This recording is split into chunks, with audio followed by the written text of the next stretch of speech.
সামনে একটা লড়াই আসবে এই দেশের মাটিতেই। এটা আমাদের ভবিষ্যৎবাণী না, এটা আমাদের দূরদর্শিতার আলোকে বলছি। একটা তো লড়াই দেখছেন প্রকাশ্য কুফুরির সাথে তাওহীদের লড়াই। একটা লড়াই দেখছেন না, প্রকাশ্য কুফুরির সাথে কিসের লড়াই? তাওহীদের। সামনে একটা লড়াই দেখবেন মডারেট ইসলামের সাথে প্রকৃত ইসলামের লড়াই। নতুন একটা ব্যাটল দেখবেন সমাজের মধ্যে চলবে, কথায় কলমে, টকশোতে, ময়দানে, ওয়াজ মাহফিলে, সব জায়গায় দেখবেন একটা নতুন ব্যাটল সামনে আসবে। মডারেট ইসলাম মানে সুশীল মার্কা ইসলাম, বুঝেন নাই?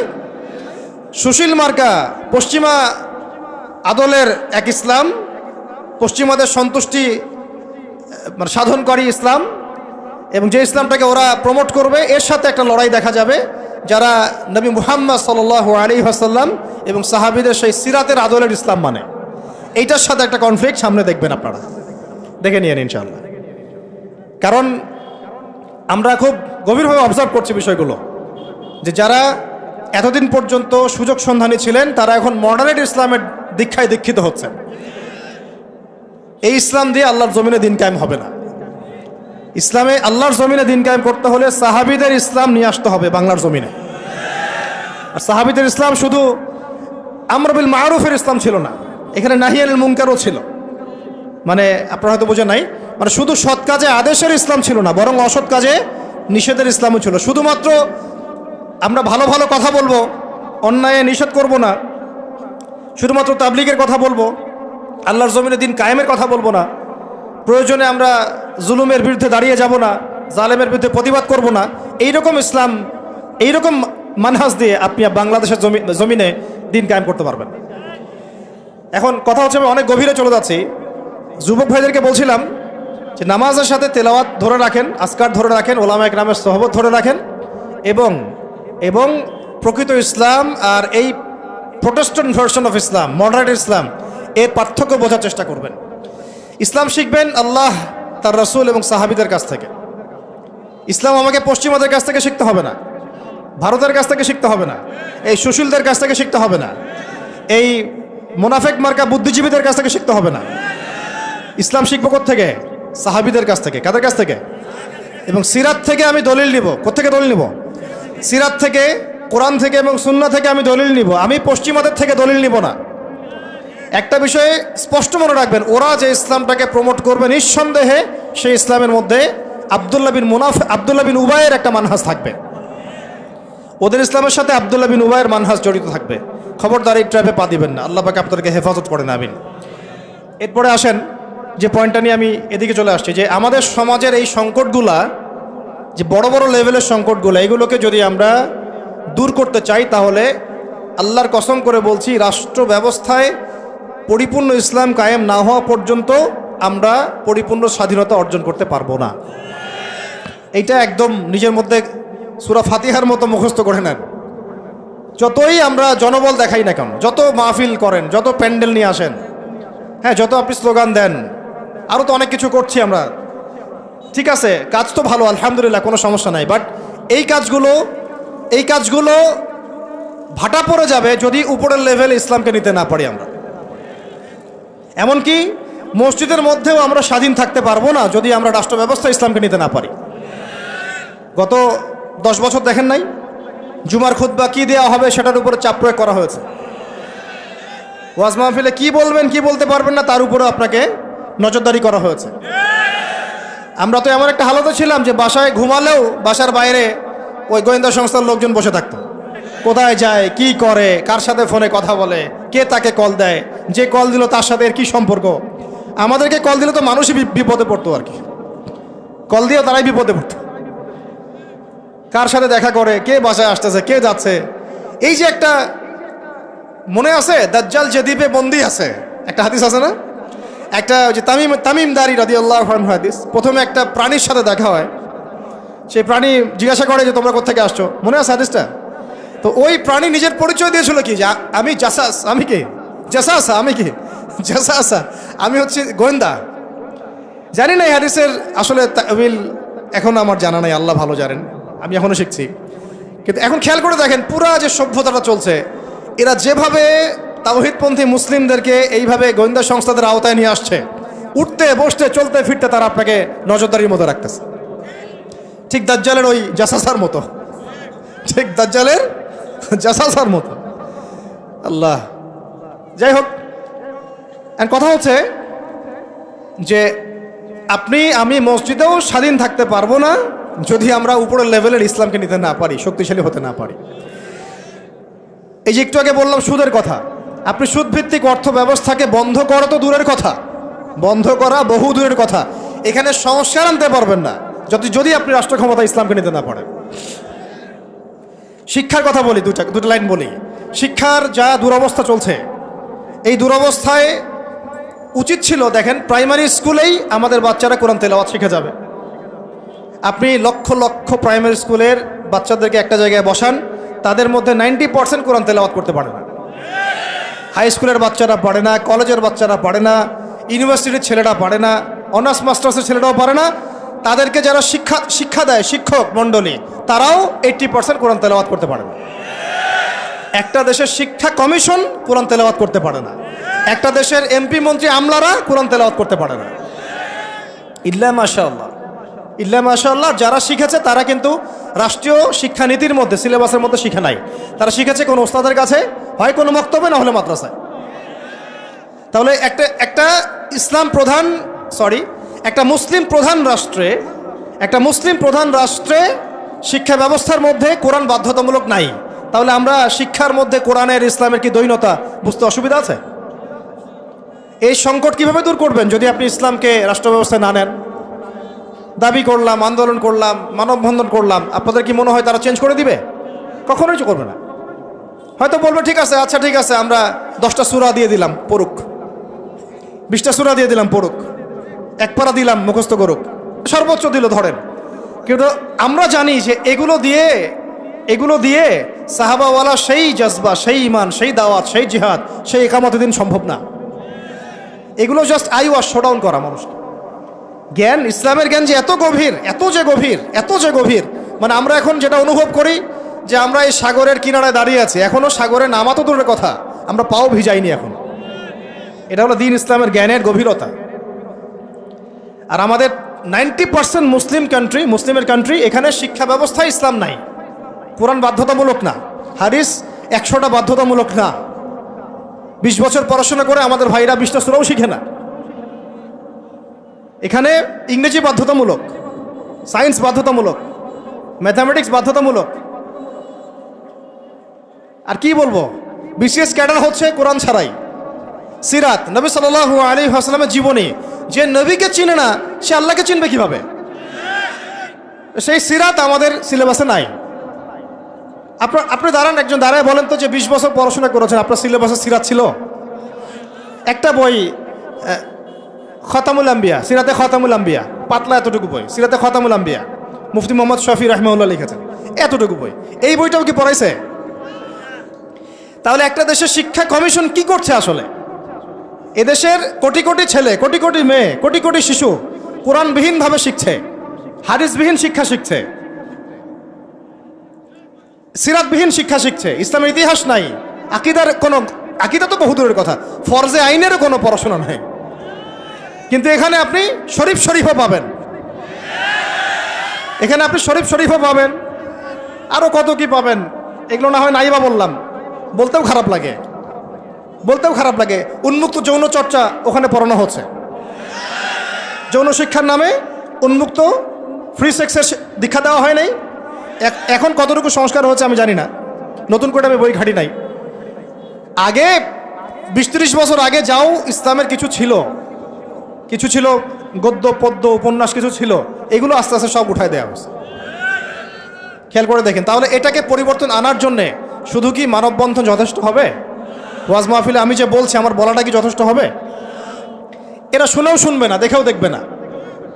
আমি বলে দিচ্ছি আপনাদেরকে, যদি সেকুলাররা উপরে থাকে, এই তথাকথিত সুশীলরা, এই রাম বাম প্রগতিশীলরা, এরা এই কথাগুলো শুনে বিশ্বাসও করতে পারে, হ্যাঁ এটা সত্য কথা বলছে ছেলেটা, কিন্তু ওরা কিছুই করবে না। কারণ কিছু বললেই দুটো শব্দ, কিছু বললে নাকি ওদের আব্বু মাইন্ড করবে। আব্বু চিনেন তো? আব্বু হচ্ছে কে? আমেরিকা। হ্যাঁ, কিছু বললে কে মাইন্ড করবে? আবার কিছু বললে আম্মু নাকি বকা দিবে। আম্মু চিনেন? আম্মুকে? না, আম্মু হচ্ছে ভারত। ওদের চিন্তাটা এরকম, কিছু বলবো না, বলা যাবে না, কিছু করা যাবে না, সংস্কার করা যাবে না, কিছু বললে আব্বু মাইন্ড করবে। আব্বু কারা? পশ্চিমারা। আব্বু কারা? পশ্চিমারা। আবার এখন বলছে কিছু বললে আম্মু মাইন্ড করবে, আম্মু বকা দিবে। হ্যাঁ, আপনারা কেন মব সন্ত্রাস করতেছেন, মবক্রেসি করতেছেন? আসলো না কিছু কথা কয়দিন আগে? কিছু বললেই, মানে হুজুররা কিছু বললেই ভারত চেতে যাবে, ভারতের মিডিয়াতে তোলপাড় হবে। হ্যাঁ, বাকি আপনারা যদি আন্দোলন করেন, সংগ্রাম করেন, অভ্যুত্থান ঘটান, তাহলে কোনো সমস্যা নাই। হুজুররা বললেই সমস্যা। এটার কারণ একটাই, এই পৃথিবী দুই ভাগে ভাগ হয়ে গেছে। মনে রাখবেন, এই পৃথিবী দুইটা শিবিরে ভাগ হয়ে গেছে, সামনে আরও যাবে। একটা ঈমানের শিবির, একটা কুফুরের শিবির। মাঝখানে কিচ্ছু নাই, মাঝখানে কিছু মুনাফিক থাকবে, এরা কাফেরদের সাথেই থাকবে। আপনারা এই হাদিসটাও পড়বেন, শেষ জামানে যখন দাজ্জাল বের হবে, মদিনার উপকূলে সে পৌঁছাবে, দূর থেকে দেখে বলবে যে ওইটা আহমদের মসজিদ সাল্লাল্লাহু আলাইহি ওয়াসাল্লাম। আহমদ মানে কে? মুহাম্মদ সাল্লাল্লাহু আলাইহি ওয়াসাল্লাম। তো সে ওখানে যেতে পারবে না, ফেরেশতারা দাঁড়িয়ে থাকবে খোলা তরোয়াল নিয়ে, পাহারা দিবে। তো সেখানে সে আঘাত করবে আর কি, এটা ভূমিকম্প হবে। তো এই ভূমিকম্প যখন হবে, ওই ভূমিকম্পতে মদিনার মধ্যে থাকা যত মুনাফিক, এগুলো বের হয়ে দাজ্জালের বাহিনীতে যোগ দিবে। মানে পৃথিবীর শিবির আস্তে আস্তে দুই ভাগ হয়ে যাবেই, ঈমানের শিবির এবং কুফুরের শিবির। মাঝখানে কোনো আর দল থাকবে না, কিছু মুনাফিক থাকবে, এরা কাফেরদের সাথেই যুক্ত হবেই শেষমেশ। কথা হচ্ছে ভাই, মূল কথা একটাই, এই যে অর্থনৈতিক সংস্কারের কথা বললাম আর শিক্ষা সংস্কারের কয়েকটা উদাহরণ দিলাম। শিক্ষার এই দৈন্যতা, দুরবস্থা, 20টা বছর 30টা বছর আপনার জীবন থেকে কেড়ে নেওয়া হলো একটা চাকরির সুরসুরি দিয়ে, একটা শিক্ষিত হবেন সার্টিফিকেটের একটা কলা ঝুলাই দিয়ে আপনার জীবন থেকে 20 বছর নিয়ে নেওয়া হয়েছে। এই 20 বছরে আপনি কিচ্ছু শিখতে পারেননি ইসলামের। কিন্তু এই 20 বছর কিন্তু জীবন আর ফিরে আসবে না। 20 বছর দূরের কথা, একটা দিন চলে গেলে কি ফিরে আসবে নাকি? অথচ এই 20 বছরে আপনি মুফতি হয়ে যেতে পারতেন। আমরা আফসোস করতেছি এখন। এবং ওই সময়, যে সময়টা কেড়ে নেওয়া হয়েছে, ওই সময়টা আমাদের জীবনের সবচেয়ে উর্বর সময় ছিল। ওই সময় আমাদের ব্রেন থাকতো ফটোকপি ব্রেন, একটা পৃষ্ঠা দেখলেই মুখস্থ হয়ে যায়। তখন মুখস্থ করাইছে একদম ছোটোবেলা থেকেই। আমি তো শিক্ষা নিয়ে কাজ করতেছি লাস্ট 7 বছর 8 বছর হয়ে গেছে। 7-8 বছর থেকে আমি স্কুলিং করতেছি, আরও বিভিন্ন প্রজেক্টে আছি। ওদের সবগুলো বই শুরু থেকে গোড়া থেকে ঘেটেছি, আমরা ঘাটছি, এখনও ঘাটছি। একদম ছোটোবেলা থেকেই বাচ্চাকে শেখায় Jack and Jill went up the hill. আপনারা পড়ছেন না এগুলো? জনি জনি ইয়েস পাপা, এই কবিতাগুলো একদম ছোটোবেলা থেকে প্লেয়ার ক্লাসে, নার্সারি ক্লাসে ওই কবিতার মধ্যে ওকে মিথ্যা শেখানো হয়। জনি জনি ইয়েস পাপা কবিতাটা দেখেন, ইটিং সুগার নো পাপা, খাচ্ছ কি চিনি খাচ্ছ? বলতেছে কি খাচ্ছি না, মুখের মধ্যে কিন্তু চিনি আছে।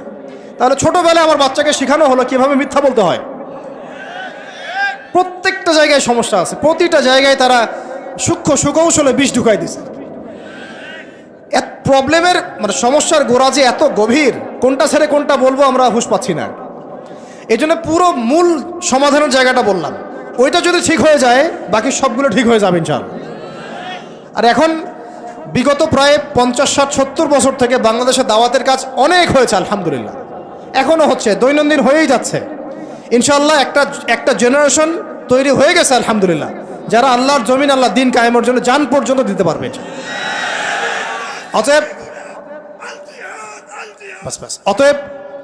অতএব যেহেতু মুরব্বী কেরাম আছেন আমাদের মাথার উপরে এবং আমাদের মধ্যে এই চেতনা আছে, আমরা দাওয়াত পেয়েছি, কবুল করেছি, সত্য মিথ্যা চিনতে শিখেছি, বুঝতে শিখেছি, এখন আমার মনে হয় এটাই সবচেয়ে উত্তম সময় বাংলাদেশের জন্য ইসলামকে রাষ্ট্র পর্যায়ে নিয়ে যাওয়ার জন্য। এখন যদি আমরা পিছুপা হয়ে যাই, শিথিলতা দেখাই, বা এই অভ্যুত্থানে আমরা যদি পরবর্তী সময়ে ইসলামকে এগিয়ে নিতে ব্যর্থ হয়ে যাই, আমরা আবার 50 বছর পিছায় যাব কিন্তু। অতএব এখন আর চুপ করে বসে থাকার কোনো সুযোগ নাই। এখন প্রশ্ন আসবে যে এইটা কি রাতারাতি আপনার ঘরে চলে আসবে নাকি অর্জন করতে হয়? এটা কিন্তু রাতারাতি ঘরে আসবে না, এটা অর্জন করে ছিনিয়ে নেওয়ার বিষয়। বিষয়টা হচ্ছে সিরাত থেকে আপনি পড়েন, মক্কা থেকে আমরা যে বের হয়ে গেলাম, মদিনায় চলে গেলাম, মদিনা রাষ্ট্র কায়েম হলো, পরে 8 বছরের মধ্যে আমরা মক্কা জয় করেছি। কত বছর? এটা কি রাতারাতি হয়েছে? না আমাদেরকে এর জন্য সংগ্রাম করতে হয়েছে, দাওয়াত দিতে হয়েছে, তাবলিগ করতে হয়েছে এবং জিহাদও করতে হয়েছে, সব কিছুকে একসাথে করতে হয়েছে। তারপরে 8 বছরের ব্যবধানে আমরা আবার মক্কা জয় করেছি। ঠিক একইভাবে যদি আমরা আমাদের অঞ্চলের কথা চিন্তা করি, এই অঞ্চলেও রাষ্ট্র ক্ষমতা ইসলাম রাতারাতি কি হবে না, কায়েম হবে না। আমাদেরকে আমাদের জায়গা থেকে কাজ করতে হবে। তো কাজ কি শুধু তারাই করবেন যারা ইসলামিক রাজনীতি করেন তারাই, না আপনাদেরও কোনো কাজ আছে নাকি প্রত্যেকটা মুসলিমের ভূমিকা রাখার সুযোগ আছে? কোনটা? আচ্ছা, আমার আপনার উপর কোনো দায়িত্ব নাই? এই সব দায়িত্ব কি ওলামায়ে কেরামদের? কিছু হলে তো অনলাইনে আপনারা খুব গালাগালি করেন, দেখি আমি মাঝে মাঝে, আলেম ওলামারা কি করে, আলেম ওলামারা কি করে, আলেম ওলামারা কি করছে, আলেম ওলামারা নাই কেন, এই শুনিয়ে উনি কেন কথা বলে না, উনি কেনই করে না। তো সব কিছু কি ওলামায়ে কেরামের কাঁধে চাপিয়ে দিচ্ছেন আপনারা? তারা কি এই উম্মার নবী? ওয়ারাসাতুল আম্বিয়া, কিন্তু নবী কি? তাদের উপর দিয়ে যা গিয়েছে বিগত 10-15 বছরে, এটা কি আপনাদের কল্পনা তো আসবে? কল্পনা করতে পারেন যে একটা ছোট্ট ঘরের মধ্যে একটা মানুষ 3 বছর, 4 বছর, 5 বছর, 7 বছর, 8 বছর এইভাবেই কাটাচ্ছে, দিনের পর দিন, রাতের পর রাত, দিনের পর দিন, রাতের পর রাত। 3টা দিন থাকা যাবে ওখানে? সম্ভব? 3 ঘন্টা থাকা যায়? তার ওলামায়ে কেরামদের উপরে কি গিয়েছে এটা তো আপনাদের বোঝা উচিত। কেন ওলামায়ে কেরামগণ উম্মাকে বাঁচানোর স্বার্থে মাঝে মাঝে প্রজ্ঞার পরিচয় দিয়েছেন, দাওয়াতের মেহনত চালু রেখেছেন। কিছু কিছু বিষয়ে তারা কি করেছিলেন, কৌশল অবলম্বন করে উম্মাকে অন্তত ইসলামের দাওয়াতটা অব্যাহত রেখেছিলেন, এই চিন্তা করে যে অন্তত আমরা টিকে থাকি মাঠের মধ্যে, মাঠটা ধরে রাখি। অন্তত যদি আমরা সব একটা একটা করে নাই হয়ে যাই, তাহলে তো জাতিকে দাওয়াত দেওয়ার, তাবলিগ করার, নসিহত করার কেউ থাকবে না। এটা তো একটা ছিল ডিপ্লোমেসি, প্রজ্ঞা। এখনকার সময় আর ওই সময় তো এক না। কথা হচ্ছে আমাদের প্রত্যেকের উপরে ভাই দায়িত্ব বর্তাবে। এখনো বহু ওলামায়ে কেরামের কাঁধে 5টা, 10টা, 20টা করে মামলা আছে। আর কি শুনবেন, বহু ওলামায়ে কেরামের মানে আত্মীয় স্বজন মামলা মোকদ্দমা শিকার। একটা মামলা লড়ার মতো টাকাও তাদের কাছে নাই। জমি জমা, বাড়ি ভিটা বিক্রি করে দিয়ে তাদেরকে এগুলো লড়তে হচ্ছে, এখনও লড়তে হচ্ছে। দেশে অনেক কিছু হচ্ছে অভ্যুত্থানের পরে, ওলামায়ে কেরামদের কিন্তু প্রতি সুদৃষ্টি এখন পর্যন্ত আসে নাই। আমাদের প্রতি সুদৃষ্টি কিন্তু এখনও তারা দেন নাই। এখনও আপনারা আমাদেরকে মানে বাংলাদেশের কি মনে করেন, বাংলাদেশের উচ্ছিষ্ট অংশ মনে করেন নাকি? বোঝা মনে করেন না? মনে রাখবেন, বাংলাদেশের তাকদীর ইনশাআল্লাহ তাআলা আল্লাহ রাব্বুল আলামিন আলেম ওলামাদের হাতেই রাখবেন ইনশাআল্লাহ। এটা আবেগের কথা নয়। হ্যাঁ, এটা সত্য। এটা সত্য যে আমরা বিগত প্রায় হয়তো 30, 40, 50 বছরে রাষ্ট্র ব্যবস্থায় ইসলামকে নিয়ে যাওয়ার জন্যে যে রাজনৈতিক মুভমেন্টগুলো, এইগুলোতে সবাই একসাথে নামতে পারি নাই। এটা হয়তো সত্য কথা। কেন পারি নাই, কি সমস্যা ছিল, এগুলো আর আলোচনা করার দরকার নাই। এখন আলোচনা করার দরকার হচ্ছে এই যে এখন থেকে আমরা যেন এই পদক্ষেপে সবাই সামনের দিকে আগাই ইনশাআল্লাহ। এটা এখন ইবাদত মনে করে করতে হবে। কি মনে করে? ইবাদত মনে করে করতে হবে, এবং নিজেদের মধ্যে আপোষের দ্বন্দ্ব কলহগুলো মিটিয়ে ফেলতে হবে। তবে একটা বিষয় আগে স্পষ্ট করে দিতে হবে যে আহলে সুন্নাহ ওয়াল জামাআর আকীদার সাথে কিন্তু কোনো আপোষ করা যাবে না। আহলে সুন্নাহ ওয়াল জামাআর আকীদা বহির্ভূত কোনো ঐক্য কিন্তু আমাদের আবার উপকার করতে পারবে না। এটাও বোঝার ব্যাপার আছে একটা। আহলে সুন্নাহ ওয়াল জামাআর সাথে যাদের আকীদাগত মিল আছে তাদের সাথে ঐক্য করতে আমাদের কোনো সমস্যা নাই। কিন্তু যারা এই আকীদা এবং মানহাজ বিবর্জিত চিন্তা চেতনা লালন করেন, তাদের সাথে ঐক্য হতে পারে ডিপ্লোম্যাটিক, কিন্তু মানহাজগত ঐক্য কখনোই সম্ভব না। এটা আমাদের আগে স্পষ্ট করে দিতে হবে। আল্লাহ পাক আমাদের বোঝার তৌফিক দান করেন। এখন আমাদের কিছু করা আছে কিনা ভাই? আমি সবার আগে আবার বলতেছি, আমাদের সবার প্রথম কাজ হচ্ছে 5 ওয়াক্ত নামাজ পড়া। বেনামাজিদেরকে দিয়ে কি নাই, দিন কায়েমের কোনো মুভমেন্ট, খেদমত নাই। শোনেন, দিন কায়েম তো করেছেন আবু বকর রাদিয়াল্লাহু আনহু, ওমর, ওসমান, আলী রাদিয়াল্লাহু আনহুম আজমাইন, সাহাবায়ে কেরাম। আমরা যদি এই যুগের আবু বকর, ওমর, ওসমান, আলী না হতে পারি, এই যুগের, তাহলে আমাদের দ্বারাও দিন কায়েম হবে না। বুঝতে পারছি কথা? তাই সবার আগে সালাতের সবক আমি বারবার দিচ্ছি। এরপরে বললাম যে কোরআন অবশ্যই পড়তে হবে, জিকির করবেন বেশি বেশি, উলামায়ে কেরামের সোহবতে থাকবেন, এবং মাথার উপরে মুরব্বী আলেম রাখবেন। আল্লাহ পাক তৌফিক দান করেন।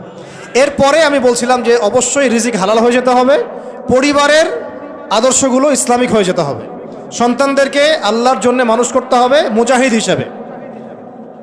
সৎ কাজে আদেশ সবাইকে করতে হবে, অসৎ কাজে নিষেধও সবাইকে করতে হবে। পাশাপাশি নিজেদের জান মাল সময় শ্রম দিয়ে আল্লাহর জমিনে দিন কায়েমের জন্য এই ইসলামিক রাজনৈতিক মুভমেন্টগুলোর সাথে থাকতে হবে। আল্লাহ পাক থাকার তৌফিক দান করেন। আজকে আমরা কয়েকটা বিষয় আল্লাহর কাছে ওয়াদাবদ্ধ হতে পারি কি? পারা যাবে?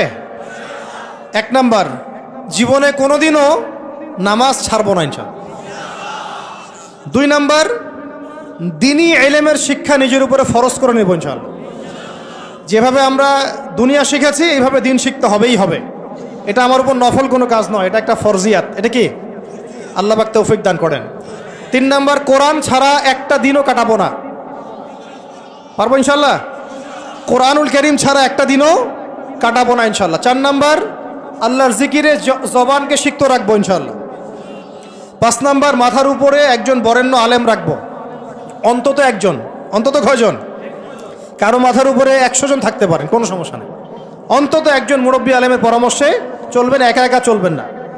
একা একা চললে আহলে ফেসবুক ওয়াল জামায়াত হয়ে যাবে, ঠিক আছে? তারপরে আজ না থাকবে দিন, না থাকবে দিনের কোনো বুঝ, সারাদিন ওই লাইক শেয়ার আর কমেন্ট, আর না থাকবে কোনো আদব, না আখলাক, কিছুই থাকবে না।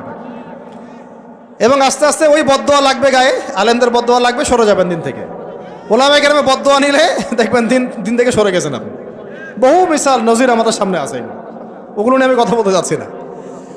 তো একা একা জীবনযাপন করা যাবে না, জামায়াতবদ্ধ থাকার চেষ্টা করতে হবে এবং মুহাক্কিক ওলামায়ে কেরামের সোহবতে থাকতে হবে। যারা আল্লাহর জমিনে দিন কায়েমের ফিকির করছেন সেই সব ওলামায়ে কেরামের সাথে থেকে পরামর্শ নিয়ে বাকি জিন্দেগি কাটান ইনশাআল্লাহ তাআলা। এর আগে আমি তো বলি যে বিয়ে শাদী তাড়াতাড়ি করে ফেলেন, রিজিকের ব্যবস্থা তাড়াতাড়ি করে ফেলেন এবং বেশি থেকে বেশি সন্তান নেন। এরও আগে কথা আছে, সেটা হলো দিনদারি থেকে প্রাধান্য দেন, দুনিয়াকে প্রাধান্য দিয়েন না, আপনি ক্ষতিগ্রস্ত হয়ে যাবেন। দিনদারি থেকে প্রাধান্য দিলে আপনার পরিবার হবে আপনার জন্য জান্নাতের একটা টুকরা ইনশাআল্লাহ। আর যদি দুনিয়াকে প্রাধান্য দেন, ওই পরিবারই হবে জাহান্নামের টুকরা। আল্লাহ পাক আমাদের সবাইকে দিনদার জীবন সঙ্গিনী দান করেন। আর সন্তান নিতে হবে বেশি বেশি, এবং সন্তান থেকে মানুষ করতে হবে একেবারে মুজাহিদ হিসেবে ছোটবেলা থেকেই। আমি তো বললাম যে শিক্ষা নিয়ে আমরা কাজ করছি, আপনি নিজেও কাজ করে দেখেন। শিক্ষা ব্যবস্থার একদম চরম দৈন্যতা আছে, এটাকে সংস্কার করার জন্য সবাইকে হাত লাগাতে হবে। সর্বোপরি হালাল খেতে হবে এবং আমর বিল মারুফ নাহি আনিল মুনকারের কাজ সবাইকেই করতে হবে ভাই, একজন দুজন করলে হবে না।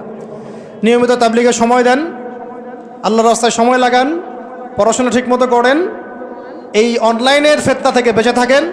আর যত রকম যুব সমাজকে নষ্ট করার ফিতনা আছে, যেমন মাদক, পর্নোগ্রাফি, মেয়েদের সাথে ফ্রি মিক্সিং, তারপরে আপনার এই যে টিকটক, এই যা আছে যেগুলো যুবকদেরকে নষ্ট করে, এগুলোর ধার কাছেও যাবেন না আল্লাহর রাস্তায়। ভাই এই জীবনটা একটা জীবন, শোনেন আমার কথা, শেষ করছি, আমি লম্বা করবো না। এই জীবনটা একটা জীবন ভাই, আপনাদেরকে বলছি, আমাদেরকে সবাইকে আমরা নিজেকে নসিহত করছি আর কি। জীবন একটা, কয়টা? একটা দিন চলে গেলে ফিরে আসবে না, একটা রাত চলে গেলে ফিরে আসবে না। আমরা যদি একবার কবরে চলে যাই ফিরে আসতে পারবো না। যা করার এই জীবনে করতে হবে। হেলায় খেলায় এই পশ্চিমাদের ফাঁদে পড়ে, কাফেরদের ফাঁদে পড়ে, তাগুত মুনাফিকদের ফাঁদে পড়ে, ইবলিসের এই বাহিনীর ফাঁদে পড়ে জীবন নষ্ট করা যাবে না। জীবনে যা করেছি তওবা করে ফিরে আসবো, যা করেছি কি করব? তওবা করে ফিরে আসবো। বাকি জিন্দেগি আল্লাহর জন্য কাটিয়ে দেব ইনশাআল্লাহ। বাকি জিন্দেগির প্রতিটা দিন রাত, ওঠা বসা চলাফেরা শুধুমাত্র একজন ব্যক্তিকে অনুসরণ করবো আমরা ইনশাআল্লাহ। তার নাম কি? মুহাম্মদ রাসূলুল্লাহ সাল্লাল্লাহু আলাইহি ওয়াসাল্লাম এবং তার সাহাবীদেরকে অবশ্যই। এছাড়া আমাদের সামনে আর কিচ্ছু নাই, আর কোনো রাস্তাও খোলা নাই। আমাদেরকে বুঝতে হবে আল্লাহ পাক এই দুনিয়াতে আমাদেরকে তার ইবাদত করার জন্য পাঠিয়েছেন। আল্লাহ পাক দেখতে চান আমলে কেউ আহসান, আল্লাহ পাক দেখতে চান আইয়ুকুম আহসানু আমালা। আল্লাহ পাক সাফল্য বলতে তাই বুঝিয়েছেন, ফামান যুহজিহা আনিন নার ওয়া উদখিলাল জান্নাতা ফাকাদ ফাজ। ওইটাই সাফল্য, দুনিয়ার সাফল্য চিরস্থায়ী নয়। আল্লাহ পাক আমাদের তরুণ ভাইদেরকে কবুল করেন, আমিন। নিজেদের জান মাল সময় শ্রম ব্যয় করে উজাড় করে আল্লাহর জমিনে দিন কায়েমের মেহনতে আমরা আত্মনিয়োগ করবো ইনশাআল্লাহ। আর শুরুতে আমি বলছি না যে আপনি শুরুতেই রাস্তায় নেমে আসেন, নিজের আত্মসংস্কার করেন, নিজের নফসের সংস্কার করেন, পড়াশোনা ঠিক করে ফেলেন, আমল ঠিক করে ফেলেন, ওলামা কেরামের সোহবতে চলে আসেন এবং তাদের সাথে মশওয়ারা করে পরবর্তী পদক্ষেপ নেওয়ার চেষ্টা করেন। এক কথা, জমিন আল্লাহর, দিন হবে, দিন আল্লাহর, জমিন হবে কার? এই দিন আল্লাহর, জমিন আল্লাহর, বিধান চলবে কার? বাস আল্লাহর জমিনে আল্লাহর বিধান প্রতিষ্ঠার জন্যে আমাদের সবাইকে আত্মনিয়োগ করার তৌফিক আল্লাহ পাক দান করেন, আমিন। আল্লাহ পাক আমাদের সবাইকে পরিপূর্ণ নামাজি হয়ে যাওয়ার তৌফিক দান করেন, শরিয়া বোঝার তৌফিক দান করেন, শরিয়ার বিধানগুলো বাস্তবায়ন করার তৌফিক দান করেন। আল্লাহ পাক ইসলামকে রাজনৈতিক ক্ষমতায় নিয়ে যাওয়ার তৌফিক দান করেন। আল্লাহ পাক আল্লাহর জমিনে আল্লাহর বিধানগুলো কায়েম করে ফেলার তৌফিক দান করেন। আসন্ন রমজানে আল্লাহ পাক আমাদের সবাইকে সুস্থ রাখেন, সবাইকে নিরাপদে রাখেন এবং সমস্ত রোজাগুলো হকেদায় করে করার তৌফিক দান করেন। আল্লাহ পাক আমাদের সবাইকে কোরআনওয়ালা বানায় দেন, সুন্নাহওয়ালা বানায় দেন। সাহাবায়ে কেরামের মানহাজে দিন কায়েমের তৌফিক দান করেন। সিরাত মুখস্থ করে ফেলার তৌফিক দান করেন। ইসলামী শিক্ষায় শিক্ষিত হওয়ার তৌফিক দান করেন।